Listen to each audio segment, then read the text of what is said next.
Hello again, everybody, and welcome to another episode of Fun and Games Podcast. I'm Jeff Moonen. And I'm Matt, a.k.a. Stormageddon. And you're listening to episode 106. In this episode, we are joined by prolific voice actor, producer, writer, nerd of many talents, Yuri Lowenthal. Mr. Lowenthal, thank you for being on the show today. Oh, wow, Mr. Lowenthal, you just turned me into the dad that I am. I just had to say it once. It's okay. It's okay. Thanks for making a nerd the thing that capped that list, because that is what I am first. That is an amazing shirt, by the way. I know the listeners won't be able to... Gotta rock the Spider-Man. As many voices as you've done, like Spider-Man, of course, is at the forefront, right? It's he's one of the biggest characters in media history. And so I had to rock the Spider-Man shirt. But the first thing I wanted to ask, actually, a burning question on everyone's mind, now that the Mass Effect remaster, the Legendary Edition, is out. How did you get into the role, the character, Prisoner 780? I knew you were going to ask about Prisoner 780. I'll tell you what my preparation for Prisoner 780 was. My preparation was this. I get to be in a Mass Effect game. I was just so excited. It's so funny because, I tweeted this at you the other day. I'm playing through the remaster now. I have a Mass Effect podcast of my own, which I've loved doing over the last 3 years. And like playing the remasters after the original games are so fresh in my mind, I'm like, I can't wait to like reanalyze and look at all this stuff. And I get to Jack's mission, and there you are. It's Prisoner 780. And like that character has one of my favorite lines in that game, because it's funny and tragic at the same time, is of course Shepard. Both the incredible Mark Meer and Jennifer Hale are known for all the times they've said, I should go. And then Prisoner 780 goes, I wish I could go. I know, it's when so you end sad. the conversation. It's so sad. I know. But I had to bring that up because also, like, I think it's really fun that I've gone back as I get familiar with voice actors that I've loved over the years. I go back to older stuff and I see them and hear them. Have you ever played an older game that you either knew you were in or maybe forgot you were in? And like, oh, there I am. Like, experience something that you'd forgotten you had done. I don't know. I don't play as many games as I used to. And the games I do play are not often the games that I'll get cast in. I've gotten to a point in my gaming life where I like story games where, I don't have to learn complex mechanics to, be constantly fighting off things that are trying to kill me. Like, I've got enough stress in my world that I just don't need to add to that. So, games like Firewatch and Edith Finch and, stuff like that, where I'm like, I know I can't die in this game. And I know if I just keep sort of wandering around, I'll finally get to the end. And in the meantime, it's a cool story and, it's interesting and, there's good music or, it's good atmosphere. Unfortunately, those are not generally the type of games that I get to work on because those actually, they tend to be indie games, honestly. I'm not tied into as many of those as I would like to be.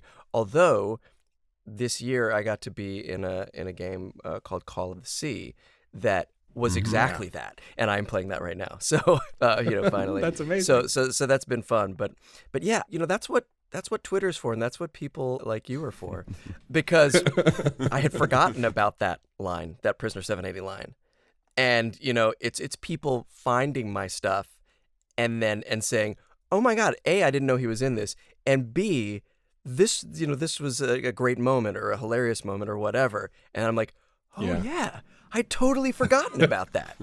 So thank you. you were basically like my conscience. There we go. That's the best compliment I've ever gotten. Now, are there any characters that you've played before that people come back to you with lines from those characters or moments from those characters that you don't fully understand why they've latched onto them so much? Yes, and back to the previous point, some of them I don't remember. I will often go to a convention. I mean, not recently, but hopefully again someday. Hopefully soon. Right, exactly. I mean, I do miss it. And they'll say, hey, will you sign this thing and will you do like your favorite line from this game? And I pause for a second and I think, and I'm like, you're gonna have to tell me your favorite line that you would like me to write on here, because honestly it was so long ago and then I never played the game, I don't remember. And there's champagne problems. Oh, you've worked on so many games that you can't remember each of the. Can't remember. And I'm super grateful for that. But yeah, it's awkward. And what I used to do, which was terrible, is I would pretend like somebody would say, "Do you remember the time?" And I'm like, yeah, that was awesome. And that just got me into trouble because then they'd be like, Oh, "Can yeah. you write it down?" And I'm like, oh. Uh, So now I'm just like, hey, you know what? I'm sorry, I don't remember. Why don't you tell me what your favorite thing is, and let's talk about that. Right, Yeah. yeah. Well, and especially since you've been in, well, not only Mass Effect, but Dragon Age as well. Those are dialogue-heavy games with dialogue choices. Yeah. So you don't even know if you even had a favorite line, they might not have ever heard it. Right. Exactly. Please tell me this conversation is coming around to Sandal from Dragon Age. I mean, Oh my God. he's definitely How could it one. not? I mean, also in doing the research for this episode, I've just looked up some silly things, and looking up Dragon Age sandal, you have to be very specific about things. Otherwise, you just get a lot of Etsy shops. Etsy shops and foot fetishists. Yeah, no, I get it. Safe search. Right, safe search. It's, oh God. Oh God, yeah. No, that's that's funny. And then again, sort of to a similar point, like you never know, like you could play the player character and nobody will talk about it, but you play one little, special dwarf who captures the hearts of, millions, and you never thought he would, and they're like, we love He's Sandal, just and I'm so like, sweet. Sandal? That's that's who you latched onto? That's and then I think about it, and I'm like, yeah, of course you did. Yeah. But you never know what's going to resonate with people when you're doing it. Like, sometimes you work on a game and you think it's going to kill. And, for marketing or, whatever the timing, whatever the reason is, it does. Sunset Overdrive. Yeah. and then, of course, you work on something and you're like, nobody's going to, this is just an indie game. I don't know if it's going to, and then, whatever, it blows up. So if I've learned anything, I still don't know anything. Or I still haven't. Yeah, if I learned I mean, anything, I still haven't learned anything. I don't know. Right? We don't know a damn thing, do we? It's funny talking about those characters though. Like I feel like I get that experience, especially with folks like you and Stephen Bloom, like these actors who do a wide variety of things. Like I was playing Titanfall 2 for the first time ever, which is such a great game. I missed it the first time around, and with all of the hype about possibly another one, yep. I played it. At the tail end, one of the Titan pilots Davis was your Yes. voice. And and I immediately recognized it. And I think, like, obviously when you first started doing this so many years ago, you couldn't have imagined this like ubiquity of people just knowing your voice from all these places. Does it still surprise you when people like are just like, that's Yuri? Like when they spot you, because that character in Titanfall, you're in maybe the last hour of the game. Like you're not in the whole game. And yet it stands out so much to me as a fan of your work. Like that's Yuri, that's him. This is Awesome. great. I at first I was afraid. It's well, to answer your question first, it's still weird, but it's great. And at first I was, when people would say that, I'd be like, oh no, my time is done. Like, they recognize me and I won't be able to play a character that they won't think of that last character. They'll be like, it takes me out of the game. But I have found that that's not the case. I never really thought about it before in this way, but like you can watch a movie and there's an actor that you've seen in other movies, but because of the writing and because of the story and because of the scenario, situation, whatever, you're not thinking of that last character, you're thinking of the character from that story. The same with voice acting. And I'm very happy that that's the case and that people aren't just sick of me at this point. But yeah, no, I didn't think, when I was doing, basement black box theater in New York before I came out here, with generally more people on stage than in the audience, I never would have thought that there would be some day where people like, I recognize your voice, in every game that you do. I'm like, because at the time I wasn't even thinking of games. Like I wasn't even thinking of a voice acting career. I was picturing the more standard, acting career. Maybe if I move to Los Angeles, so, I can be on TV or a movie star or whatever. And when you're sort of pursuing your dreams, I have found you have to be very flexible. You can't focus on. I've seen a lot of people who they'll get an idea of what that success is, and then if they can't get that exact thing, they consider themselves a failure, which is sad, because you can be successful even if it's not exactly what you imagined. And I'm very happy with how things are going, even though it wasn't what I had originally imagined. When I was like, I'm going to go off and follow my dreams. I'm going to be an actor. It certainly wasn't the first 7 or 8 years when I was, temping and working in an office and, not getting paid for acting stuff. And that's, I tell people, they're like, do you have any advice? I want to get into this and everything. I'm like, try acting and see if you love it, because if you don't, when you're not getting paid, look into some other things, because this is a hard job, and there's going to be a lot of times when all you can do it for is the love. Like, there's not going to be any money in it, and it's the love is the only thing that gets you through. I guess that's sort of for everything in the world. The love is the only For thing everything. that gets you through. Absolutely, yeah. Totally. But yeah, you gotta love it when you're not getting paid, to get you through to some point when hopefully you are getting paid. Absolutely, yeah. Yeah, for sure. Extremely. Now, when you started out doing video games, anime, doing different dubbing and voiceover, the landscape of what voice acting was, and certainly for imported properties, was very, very different. Yeah. Looking over things, I remember when, they started selling anime DVDs for less than cutthroat prices, Yes. and they started having budgets for, voiceover in their PS2 games. Yep. How do you remember any particular moments or things, or how you felt that shift in legitimacy over the last almost 20 years? Yeah, I mean, I definitely agree with you, because I grew up watching anime before I even knew it was called, like, before they started calling that, When it was Japanimation. Japanimation, or even just those cartoons that were not, Speed Racer. Like, I didn't, Speed Racer, Star Blazers, Battle of the Planets, when I was growing up and watching those, I wasn't really aware that they were Japanese, at that young age. Yeah. Right. They were just, why are these cartoons different than the other cartoons? Like, why are these cartoons dealing with? And I know, like for Battle of the Planets, it's Seven's Arc 7, and all that. They would try to sort of put things in there to make them less dark or less dealing with more mature subjects. But you could still feel it. You could be like, these cartoons are treating me more like an adult than those cartoons, and I like them.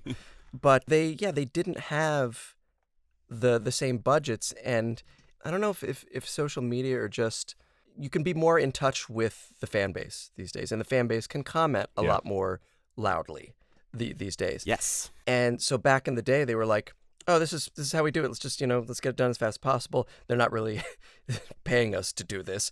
So we have to. Second takes, God. Second take, please. Matching sync, please.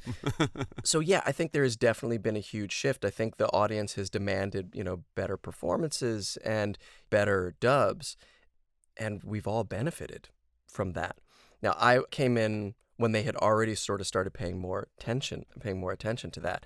But dubbing anime was one of my, first, legit breaks, because the guy that I was studying voice acting with, Rick Zief, who's a great teacher and actor out here, it's one of the only teachers that manages to still be a teacher and an actor. Like, a lot of teachers out here, you look them up and they're like, but you've never done anything. Like, why should I study with you? But Rick still, walks the walk. And he got hired to direct a dub of an anime. And between you and me and everybody who listens to this, he came to me and he said, I forget, he may have done after it, and I think the statute of limitations has run out. He's like, I don't know what I'm doing. I've never done this before, but I told them that I had done this before, which you do all the time in this industry. All the time. They're like, in the audition, they're like, can you ride a horse? And you're like, yeah, I can ride a horse. Yeah, sure. Yeah, Absolutely. And then you go and Take figure a midnight out. course. Yeah, take a midnight so you can course. Do it the next day. Right, the next day on how to ride a horse. But he got hired to direct SD Gundam Force, and he was auditioning his students, and I auditioned and got a role, and that was sort of my entree into a lot of this, and definitely into the dubbing community, who's very welcoming and awesome. And I would have, actors, would meet me like at a session. We didn't even like work together because it's all solo, and they're like, "Hey, I hear you did a good job on this. I've got a friend who's a director, and he's working on this other thing, and maybe I should introduce you to." I mean, the voice acting community at large is much more supportive than, say, the theater community or the, on-camera community that I was a part of before getting into this. I don't know what it is. I've tried to figure that out for years. I think some of it is voiceover. It feels like you're getting away with something every day you do it. Yeah, I think you might be right. Far more than any other form of acting. Yeah. To your point, yeah, I also feel like I'm getting away with something, and so I struggle with every job with imposter syndrome. I'm like, this is where they find out that I don't know what I'm doing, and I'm terrible at this, and I don't know how I've gotten this far, and they're going to be angry, and they're going to fire me, and 20 years almost, into my career, Yeah, almost exactly. I think as far as like professional voice acting career, I don't mean to discount the many years that, like I said, doing basement theater, black box theater in New York. That was. But those aren't on your Wikipedia right, or exactly. IMDb page. Exactly. I would love if they were. I would love if somebody were to hop on Wikipedia and say, "Hey, I saw you in, Even the Jungle," which was the amazing experimental theater piece I did, where the first act was The Jungle Book. And the second act was Apocalypse Now, and we all played like mirroring characters in both of those. Like I would love for somebody to say, "Hey, when I saw you in Even the Jungle at Toto Konada, down on Ludlow Street in New York, I can't even count that far back. I thought it was really interesting. Like, I'd love that for that to be on my Wikipedia site. Right? Just blow your mind. Yeah. Wait for it next in-person con. Someone's coming with it. Right. I'm hoping. You guys, that's the call. If you saw me in any of the weird theater that I did in New York, or any of the shows that I've, any of the plays that I've been in here out in Los Angeles since I've been doing this, I would love to hear from you. But yeah, it is. The landscape has definitely changed. I mean, you see it in Netflix, like, they're all in on anime now, to the point where not only are they paying, this is fairly okay to say, I think, but something that might, not a lot of people know, they're paying more for their dubs. Like, their rates are higher than other people's rates. So that's awesome. It's still not a great rate for dubbing. Sure. Not everybody knows that, like, the dubbing rate is the worst contract in voice acting, as far as union rates go. But they're like, it's on their like front page, a Netflix anime series. Like, whoever would have thought that basically the big dog media company in the world would be like, anime is what people love. Like, growing up, I was like, that's what would get me beat up. Like, if I started talking about it, in high school, they'd be like, absolutely, nerd! Exact wordings, yeah. Right. So it pantsed. it's delightful, isn't it? It is. I'm so glad that you bring up Netflix, because actually Netflix has done this incredible thing of crossing between video games and movies and TV a lot. And like, a movie that I watched that I had no idea how much I was going to love was Dragon Quest: Your Story. And that, like, Yuri is so excited right now about this. I can't wait to talk about this. Yes, go, but you start. For those who can't see the video, Yuri just got lit up when I asked about this. So Dragon Quest is a series that I've been on and off with, and I haven't played a ton of. But I can't ever remember who was talking about it online. Maybe it was Movie Bob talked about Dragon Quest: Your Story, and he's like, you have to watch this movie. And so I did, and I was blown away by it. But what's really cool is, like, it's based on one of the older games. You're playing the main character, Luca, but it's such a brilliantly constructed thing that breaks the fourth wall. I don't want to say how, between video games and movies. What was it like being a part of something like that also has the storied history? Like, were you a fan of the Dragon Quest games before you jumped in? I was not. I was that a-hole who would be like, is this Dragon Ball? And they're like, no, it's Dragon Quest. No. I know it's same guy I draws know, it, but I was that guy. I did not have the background in it, but I came into this job and audition, like, just through the regular audition, but it's people I had worked with before, and I'm like, this is gorgeous. This animation is gorgeous, but I see where this is going, and I've done this story before, but they were taking really a lot of care with it, and they were worried about the writing and this and that, and they didn't tell me where it was headed, the story of your story. And it got there, and I was like, this, at every step, I was like, this should not be working. Yeah. And it did. And I know there are a lot of people who think that, the where it goes is sort of a cop-out or whatever. I think it is absolutely beautiful. And that they would, and that the creator would tell a story that honors our experience as gamers and honors storytelling and what those things and the characters that we fall in love with mean to us is such a love letter.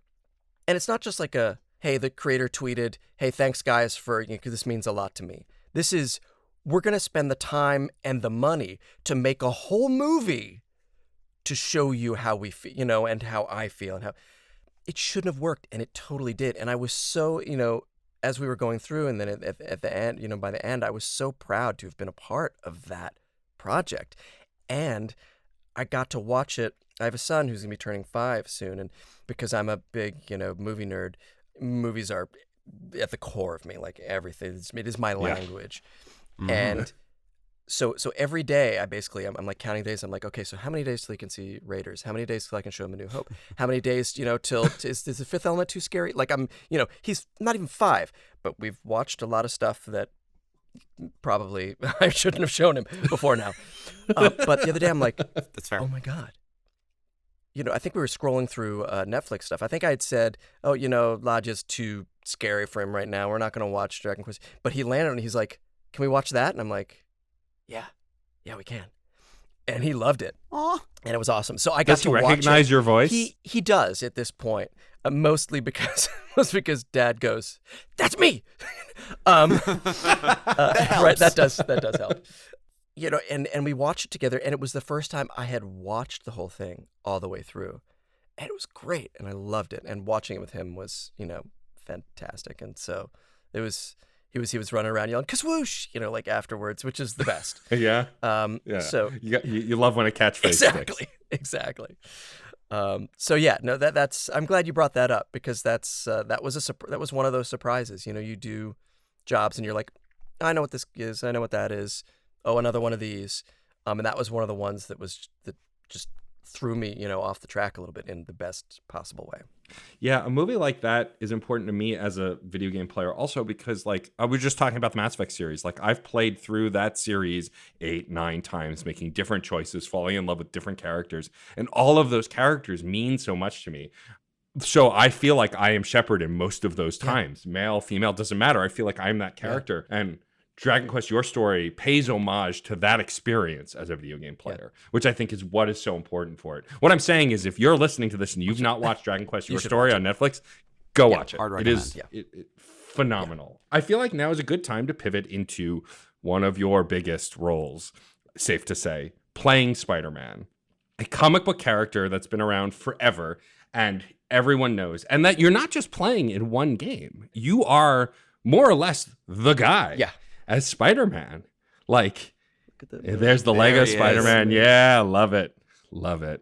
Like, you are the guy. Like, that was my favorite thing about playing, like, Marvel Ultimate Alliance 3, for example, which came out after Spider-Man 2018, is like, oh, I wonder if Yuri's Spider-Man. And then you swing in, and there you are. Like, what is it like to be so, again, the word ubiquitous, like, ubiquitously Spider-Man across the board right now in a lot of media? I still can't believe it. Because I grew up reading comics and there was so much, I just feel so much about this. Yeah. Oh yeah. I still can't believe it's happened. People are like, is it amazing that how does it feel to be? And I'm like, I still don't believe it's real. And they're like, yeah, but the game came out like 3 years ago and, it was huge. And where to start on that. Right. Yeah. Yeah, the game was so, the people, Insomniac was such a great team to put that together. And I was scared early, and I've said this before, but like I was scared going into it because the sacred cow that is, Spider-Man, I was just afraid I was going to mess up Spider-Man for a whole new generation of gamers.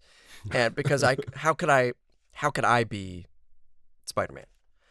And so I was really nervous I was excited, obviously, but I was nervous going into it. And what got me through was that everybody on the team was in love with the game and was a Spider-Man fan. And after a while, I knew that, Brian Intihar and John Paquette and, all of the people on that team from the top down were not going to let me mess it up.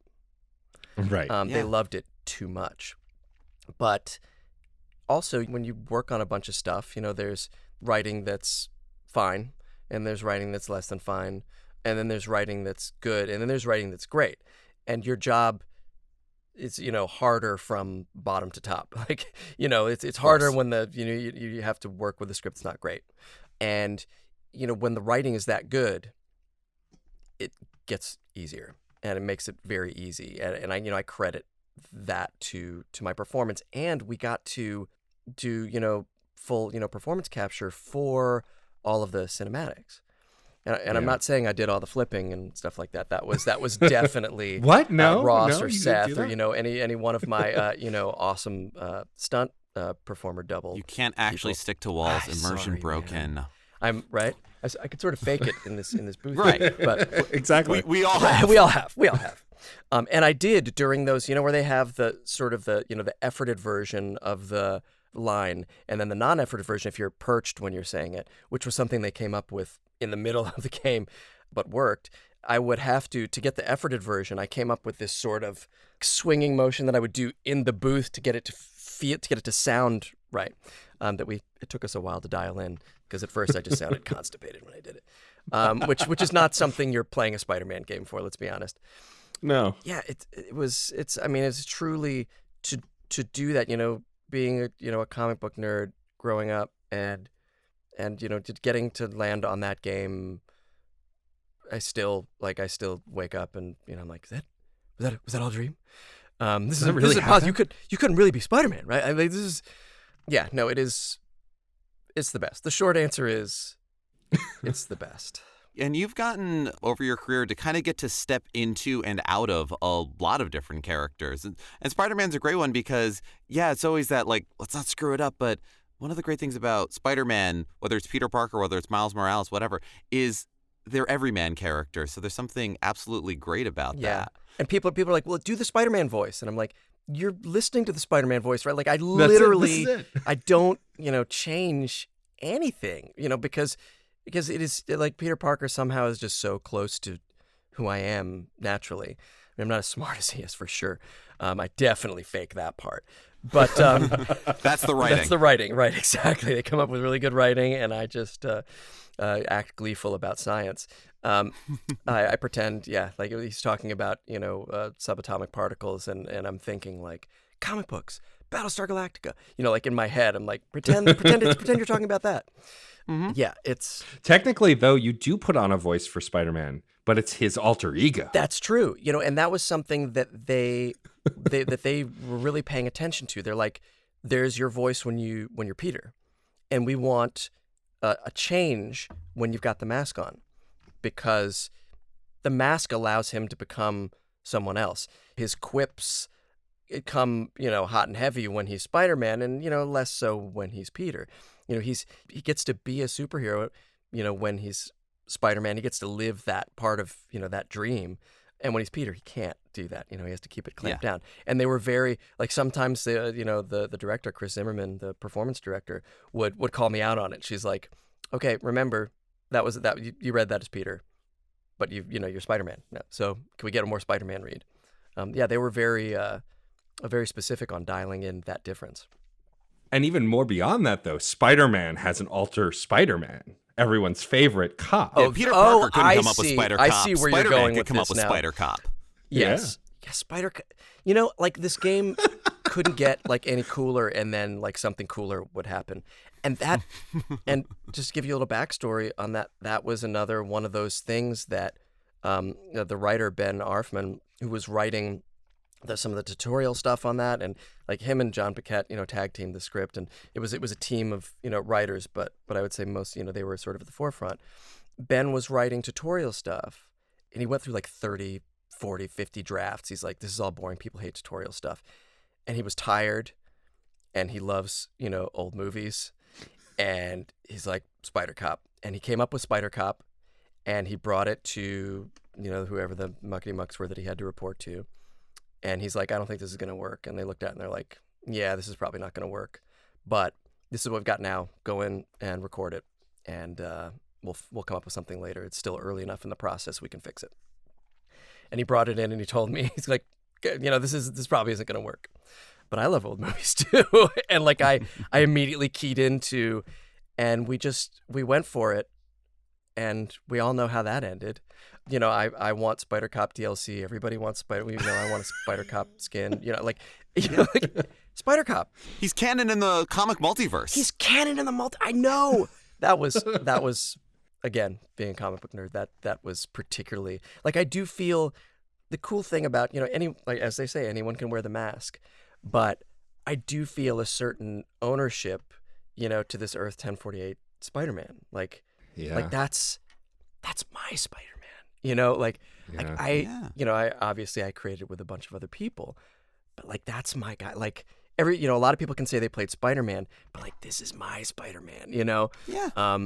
And yeah, to see him honored in the comics, to see him honored in the Spider-Verse movie, is if you look at the suits down in Peter's lair when MA takes them down, our suit, clearly the advanced suit, is there. Like they were like, that was their nod to, I think, I've never talked to anybody who's who worked on the movie, but that was their nod to, hey, we've been playing the game while we've been making this movie, and well done. Because that was, I mean, what a time to be a Spider-Man fan.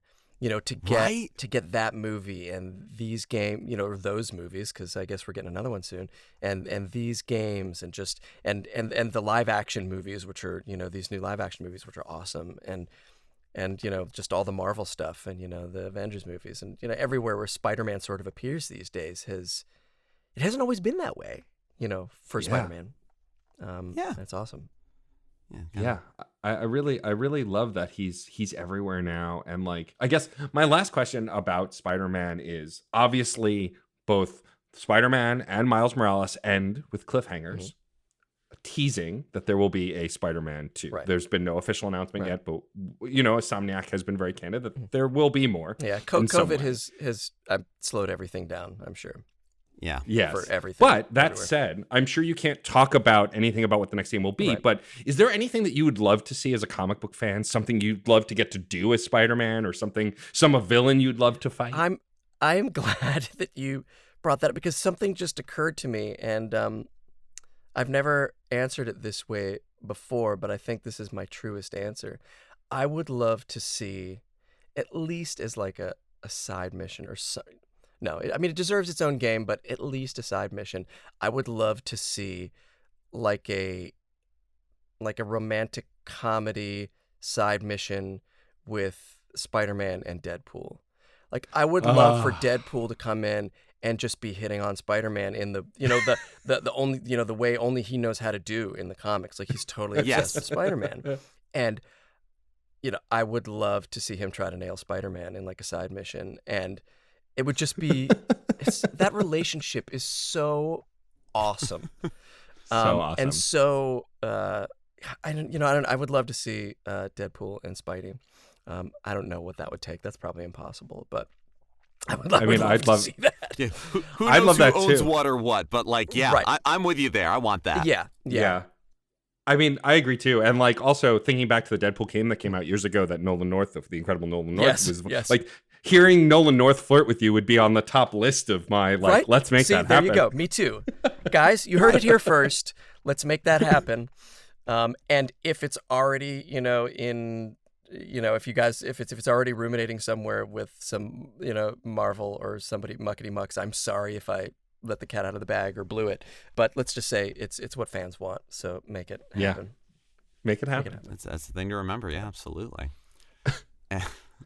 And while Spider-Man is absolutely a beloved character from comics, animation, movies, everything like that, you have gotten to play a lot of other characters that have had longevity in video games, and some that you've gotten to come back to after a great while. Like Persona 3 came out how many years ago, and you got to record more for it, I imagine, for the dance game that came out 2 years ago. Yeah.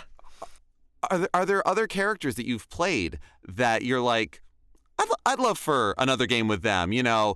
What's expiration date on this anymore? Let's do a remaster. Let's come back to them. Well, it's funny because at the top of that list would be the Prince from the Prince of Persia: Sands of Time, who I have still many years later will always be one of my most beloved characters by me. And he's a delight. He really is. And I would have thought the ship had sailed on that one. And yet, like 15 years later, they came to me and they said, we would like to do not a remaster, like a full remake. And by remake, I mean, they didn't really, change the story or the lines or anything. They're just like, we love this game and we want to bring it up to snuff for, today's gaming. And they're like, would you come back and do it? And I'm like, are you kidding me? I mean, I'm old. You guys know it was 15 years ago, right? I'm older, and but I guess I still sound the same. I don't know. But the love for that character was definitely. I mean, I said yes immediately. Absolutely. Yeah. So to come back, for one of my favorite characters that I thought I would never get to sort of revisit, to come back 15 years, and with the technology of today, before it was all just animated. We just recorded in a booth. I did maybe 4 days of work or 5 days of work for the whole game, to finish the whole game. And this time they're like, no, we want you to come up to Montreal, full performance capture. You get to do it this time. And I'm like, so I get to go back and do it again, but better this time. Like, I could not think of a better game. Like that applies. Like that goes to the heart of the game. It's like, I got to rewind time and go back and do it right. It is truly. That's another career high for me. We could talk about Spider-Man all day, but like this is also like so many career highs in just the last couple of years. And I know that there's been a delay on the release for that game because, again, COVID has massacred, the timing and schedules and stuff like that. But yeah, that's one that I never thought would happen, and it did. So I guess believe in your dreams, kids, because there you go. You never know what's going to happen. So yeah, Prince of Persia was one of those games that defined gaming before we knew it would, right? Right. Because like Assassin's Creed and everything that's come after, which are also fantastic games, at the core with Ubisoft and what they did, like, is in that game. Yeah. Those mechanics. And I just remember also that game showing me what voice acting could be like in games, like the prince's snarkiness and like frustration and disbelief. Like, you captured that so well back then. I can only imagine what you're going to be able to accomplish this time through that. I would love to believe that my acting has only gotten better since since then. I think so. I would. Well, thank you. I hope that, and I think that I think we were able to recapture that, but just better this time. And Supinder Rach, who is the new Farah, because Joanna, who played Farah the first time around, quit acting like after that. I hope we didn't ruin her with Sands of Time. But Supinder is such a delight, and she's so talented and wonderful to work with. I feel really lucky that I got to. And Pierre, who directed this game, was so enthusiastic and full of love for the original and Ubisoft was so behind it. Like, it was like everybody wanted to be there, and everybody was so great to work with, and it was awesome. It was freezing in Montreal when we were doing it, but it was great, and again, like a dream come true, because I never thought I would get to go back and do it, and find the prince again. So it was awesome, and back to sort of your original question at the very beginning.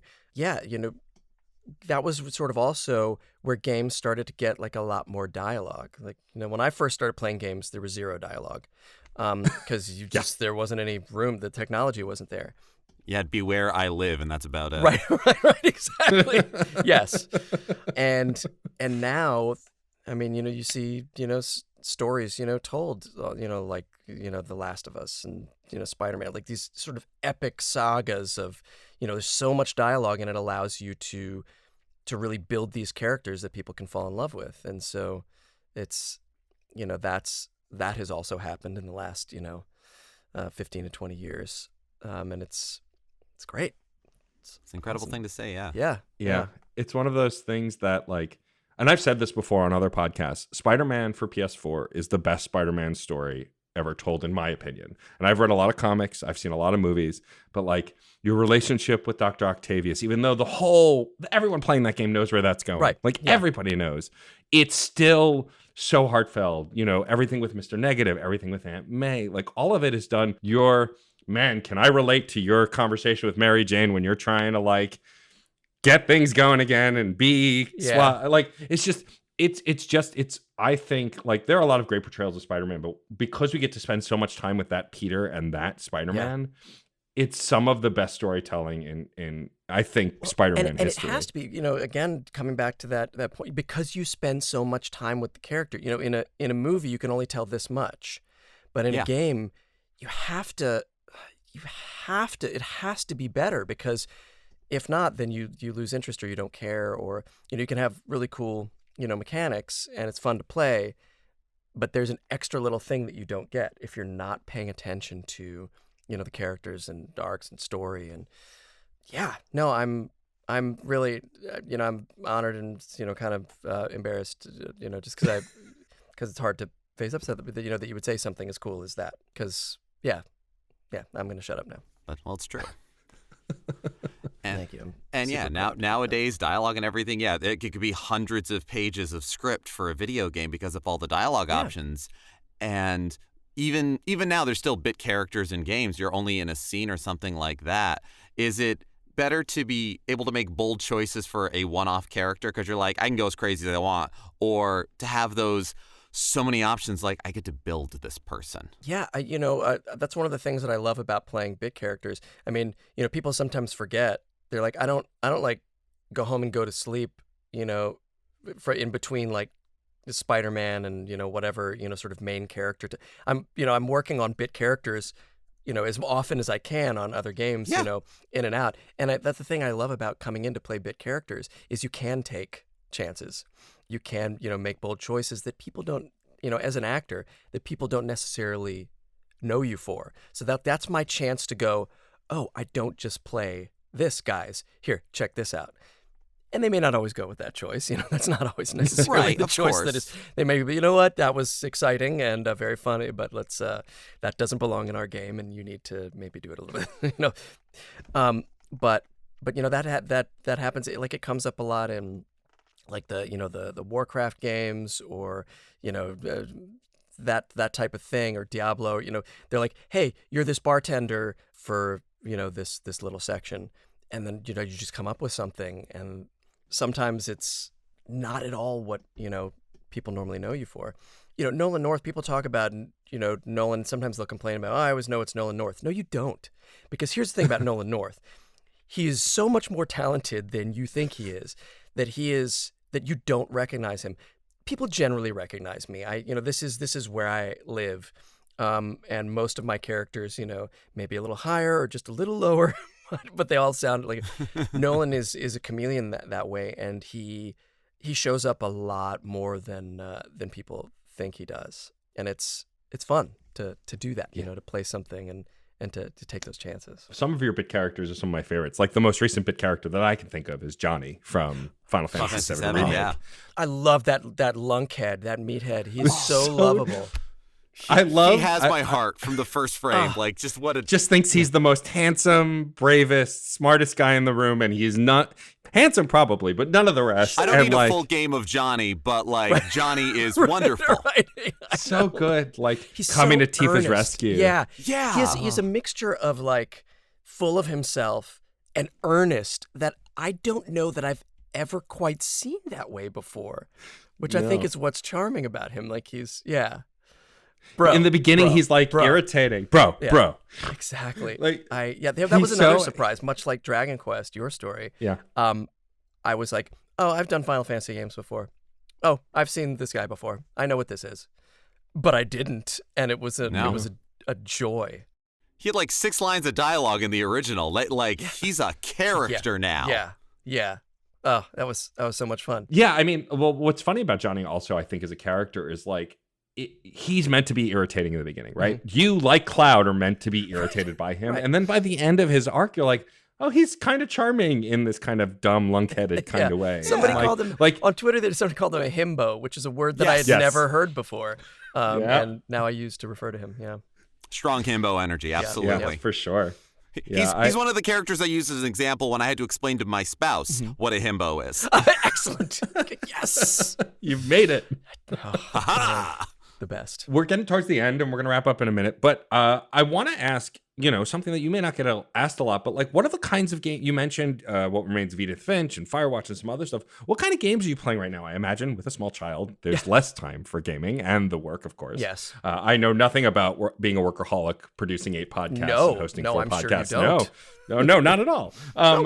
But what games have really caught your attention lately? Are there any games that you're really either excited for coming out or that you've been playing lately? I have been playing in a Stunning Turn of Events, my own game, Call of the Sea, is what I've been playing lately. Right before that, I was playing Everybody's Gone to the Rapture. Another game Such a sort good of game. like that, like I'm sure you're seeing sort of a pattern. It's an here. embarrassment of riches of those sorts of games right now, though. Yeah, and it makes me extremely happy. And there are games out there like I dream of, so embarrassing, like I dream of finishing Spider-Man or playing Miles Morales, all Right. because I could see how wonderful they are, and when I watch people play them, I'm like, I don't have the patience or the time to get good at those kind of games anymore. And I'm embarrassed. Yeah, I did not 100% Spider-Man. How dare you? I know, it's embarrassing to say. But I want a game that's like 6 hours. I'm 10 hours. I'm like, I know that I can finish this. This is something that I could finish over a couple of weeks, or, whenever I get time in here and there that I can pick up and drop. And, I don't want 2,000 hours of gameplay. I don't want, and that's me. There's some gamers who, and more power to them, who are like, if I'm going to pay $60, I want 10,000 hours out of this game. I'm like, awesome, and stream that shit. Whatever, platinum it 10 times, do it. That's just not who I am these days. But so, yeah, I'm looking forward to any of the next, I wish I saw a trailer for a game the other day, and I can't think of, and it was I like scary story games, Mm-hmm. I do like to be scared. I love horror movies. I'm a big genre movie guy in general. I have action and horror and fantasy, and I love scary games. And maybe I want more scary story games. So if anybody's listening, and Firewatch had just enough. Firewatch is it was the perfect game at the perfect time for me. It was in quarantine, so I picked it up late, and I'd always wanted to play it, and I got in, and it was the exact right thing for me. And there were some times where I would just sort of wander through the forest and just sort of listen to the forest and listen to the music. Sometimes I just stand there and zone out, and then get back to the story, which had just enough thrills and enough intrigue to keep me on my toes, but without terrifying me. But I'd love to do. Yeah, I mean, can they do a? And if you've played a game like this, let me know. I'm taking recommendations. A game where you can't die in the game because it's not that kind of game, but that'll scare you into thinking that you might die. I don't know. I'm trying to think. Can you die in Amnesia? I know it's an older one, but I'd play an older game. I'm not sure. I'm still at the heart of me is early Infocom text adventure games. Those are still perfect games. Amazing to me. They're not perfect games because when you're a kid and you're playing them, they can be frustrating when you're not using the right command. The text parsing. Yes, text parsing was the one weakness. But there is still something to. And I love to where games have come these days. I love what technology has brought us, and the realism and the immersion. But there is also I'm a huge proponent of imagination. It is my secret weapon as an actor is imagination. And I still love what what text adventure games were to my imagination. Yeah, I mean, a game I would recommend that's like those narrative games is a game that my spouse played called Gone Home, which is in the vein of those kinds of games. And I would recommend, it's not scary, but you're going back to, I think, an abandoned house, as I recall, where your family used to live. And so it has the atmosphere of being scary without necessarily actually, I think, ever really jump scaring you at all. Okay, great. It's unnerving. I think somebody has mentioned that before, so I'm actually going to write it down this time. Yeah. All right. There it is. And then, if you're looking for shorter games, I actually last year became obsessed with the Yakuza series, which I'd never played. And then Yakuza 0 came out, and it is what I think is maybe the closest to a perfect dramatic and funny game at the same time. Right. And it's mostly story with some punching and kicking, beat 'em up combat. Right. But it's only, I think, 10 or 15 hours. And I loved it, and it springboarded me into the rest of the series. And talk about incredible voice acting. The Japanese voice actors for those games are just unbelievable. Oh, yeah. Yeah. And I love having spent time in Japan and just being, a lover of, Japanese culture and everything Japanese. I I've like met some of those guys, like not the guys who made the game, but like the guys who are represented in the game, and I just love those types of stories, and I love those movies and those shows. So yeah, that actually sounds like it'd be right up my alley too. Thank you. You're welcome. Yuri, thank you so much for your time. You've been so generous today. I deeply mean it when I say you're one of my favorite actors working right now, and I appreciate you taking the time to chat with us. Thanks, Matt. I wasn't just blowing smoke up your skirt to say that you guys were. How'd you know I was wearing a skirt? I would. Oh, you know just what to say to a girl. I'd be happy to come back sometime if you guys wanted. This is we would love that. Absolutely, anytime. You're here. Well, thank you so much for being here, Yuri. Folks, you can find Yuri Lowenthal everywhere. I follow him on Twitter. He's a great follow. He's literally in every game you've ever played. So go look find under him. Your table. He's there. You can find him. Don't look. He's shy, but he's right there. He's right there. You can, of course, find us, Funny Games Pod, just about anywhere. We are part of the incredible Certain POV Podcast Network. We love those guys. We're glad to be a part of it. If you have the chance, write a rating or review on your podcast platform of choice. Shoot us an email at funnygamespod@gmail.com and follow us on Twitter at the same handle as well. If there are other guests you want us to have on this show, if you have any questions you want us to maybe try to pass along and you're too shy to ask Yuri yourself on Twitter, you can come to us about that. What is your favorite role that Yuri has played? Have you seen any of his black box performances? Let us know on Twitter. We need to know these things. I'm a theater nerd too. We got to figure this stuff out. Right? Come on.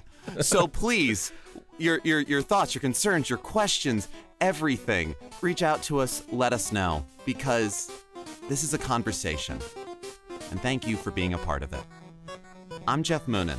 I'm Matt, a.k.a. Stormageddon. And I'm your friendly neighborhood Spider-Man saying, Thwippy Gaming. Sorry, it wasn't that. Happy gaming.